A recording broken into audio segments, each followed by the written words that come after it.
समस्त क्षेत्रवासियों को नवरात्रि व दशहरा की हार्दिक बधाई एवं शुभकामनाएं। नवरात्र में 7वें दिन मां दुर्गा के कालरात्रि रूप की पूजा की जाती है।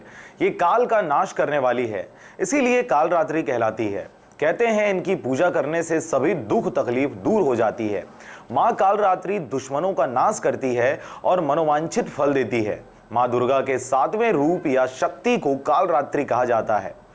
दुर्गा पूजा के 7वें दिन मां कालरात्रि की उपासना का विधान है।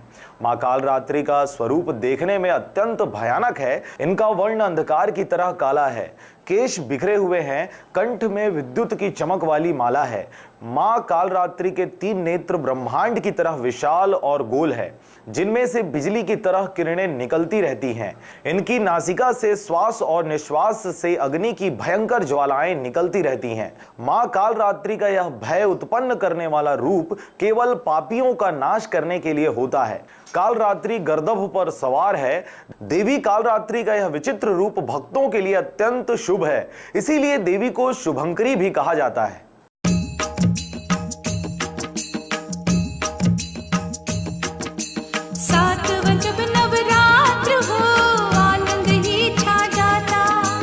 अंधकार सा रूप ले पूजती हूँ